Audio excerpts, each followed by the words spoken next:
As a seasoned adventurer who's seen more than my fair share of battles and bards, let me tell you, these feats are as essential to a bard's arsenal as well as their trusty lute.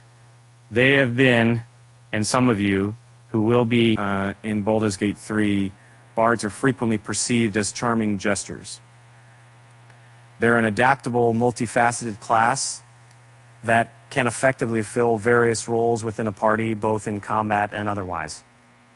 They excel at offering exceptional support, managing crowds on the battlefield, and dishing out significant damage. Due to their versatility, bards make for an enjoyable class to play. With this understanding, certain feats can greatly enhance any bard's abilities and ensure they perform optimally in all situations. Since the bard is a versatile class, deciding on feats for him can be somewhat challenging, as it largely depends on the chosen subclass's bardic college. However, it's beneficial to focus on feats that enhance a bard's spellcasting and provide an edge in both combat and non-combat situations. Bards have the option to choose a feat at levels 4, 8, and 12. These are excellent places to begin when creating a bard for Baldur's Gate 3. 10 alert boost to ensure the bard controls the fight from the beginning.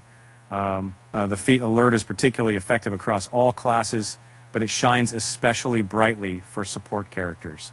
This skill enhances the bard's initiative roll by a considerable 5 points, which can be a substantial advantage given that dexterity is frequently the secondary attribute for many bards. A character won't be caught off guard by an alert, ensuring that they don't skip their turn because of enemies approaching stealthily. This can be vital for managing crowds or healing to shift the battle in favor of the party until everyone gets a chance to act. Additionally, having a bard go first in sequence can significantly impact tough battles with a strategic song played at the right time. Making it more proteins or more suitable, time even if it works so, help with dialogue and skills. The actor ability makes the bard a great pick for assistance during non-combat situations and enhancing their main attribute. With this skill, the bard's charisma score gets a 1-point boost, improving spell save DCs and attack rolls. But what truly sets actor apart is that it lets the bard excel in deception and performance, effectively doubling their proficiency on this when making related checks. Being a seasoned performer myself, I can vouch for the convenience this boost brings during my dialogue scenes and street performances where I play my instrument to earn gold.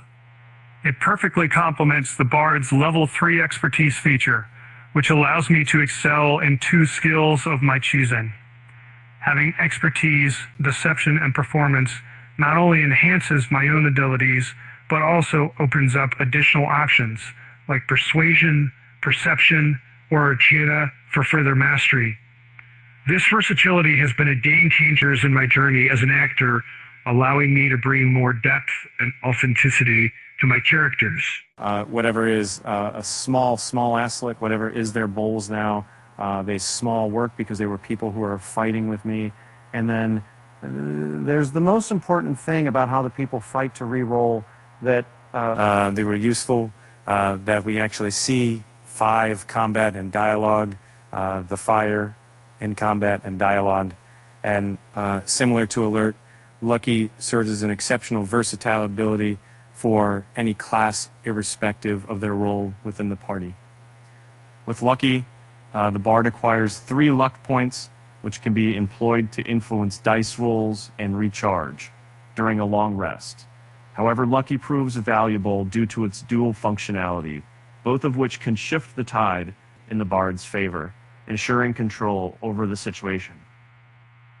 Initially, Lucky serves to grant an advantage when performing an attack roll, ability check, or saving throw for the bard, providing significant assistance in battles and conversations. Furthermore, Lucky empowers the bard to compel adversaries to re-roll their attack rolls, effectively preventing critical hits. ADC Dave's Luck Bard is engaging and a valuable asset to any party as a support member, being both exciting and fun to play. 7 skilled, 3 new skill proficiencies, and cover perfect for exploration and dialogue checks. Adeptness significantly boosts a character's versatility outside of battle situations. With Adeptness, the Bard gains expertise in selecting 3 skills, which enhances their proficiency in those areas. This feature is particularly beneficial because it allows for more successful rolls when encountering skill checks during dialogues or while exploring new environments. Instead of focusing solely on enhancing skills tied to charisma, the skilled feat is typically more beneficial when it comes to elevating other ability scores, skills like intelligence or wisdom that may be less developed. Skills cite as insight, perception, and investigation are great options for the skilled feat, particularly in BG3, although they might not always be the go-to choices when crafting a Bard character. But I hate those movals. Look at people trying to get a tempo and raise in.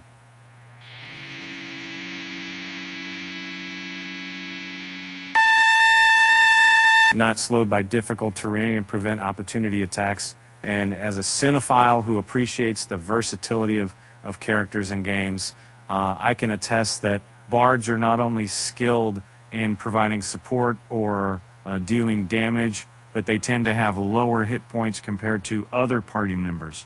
This means their survival often depends on smart positioning during battles, staying safe, yet close enough for spell casting.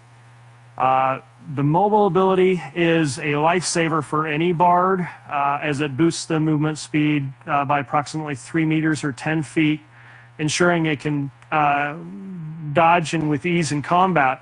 Mobile units can navigate rough terrains swiftly during their dash maneuvers. Yet, what truly sets mobile apart for a Bard is its passive evade opportunity attack ability, which allows them to retreat from an enemy without drawing retaliatory attacks of opportunity.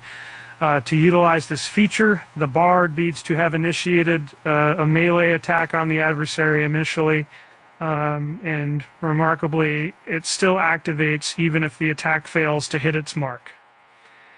Of the 5, magic initiates extra spells from other classes, and for some really simple, I had sell great attitudes, a typical pay, a chance to get access to spells a Bard wouldn't have.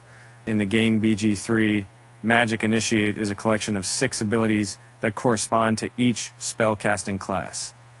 Even though a Bard already has a good selection of spells, with having more options is always beneficial, and these abilities provide additional choices. With Magic Initiate, a character can pick up not 1 but 2 cantrips, as well as a good first-level spell from the chosen spellcasting class's list of spells to learn.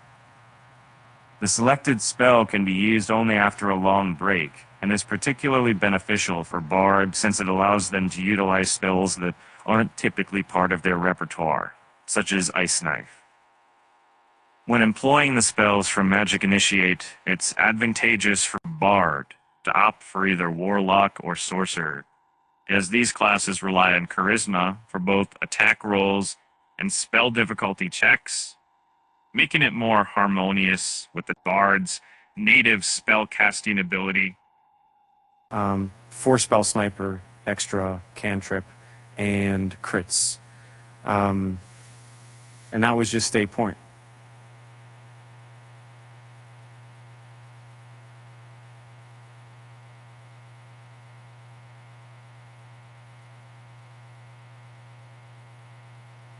As a film enthusiast who dives deep into tabletop RPGs, I can't help but sing praises for the enchanting ability known as Spell Sniper. This gem of a skill and grants additional cantrip learning opportunities to my spellcasting brethren and aids in dealing some serious damage. For Bards, this feature offers an intriguing choice. They can select 100 times forge to 6,000 people and residents from 6, 52, 10 feet. And the second choice 4 troops are separate for and train people from 6 available cantrips that were spellcasting ability, in this case, charisma. In essence, Spell Sniper adds a new layer of strategy and versatility to my character's arsenal, making each game more exciting than the last. However, what makes Spell Sniper such a good spellcaster feat is that it reduces the number needed for a critical hit by 1 for spells that require attack rolls. And best of all, this effect stacks with other items or abilities that also reduce this number. Two weapons with this critical threshold reduction are the longbow and the longsword, both great weapon choices for bards. And I believed that it would be much more spells in addition. The point where she was on the championship Betalter. Number 3, Ritual Caster.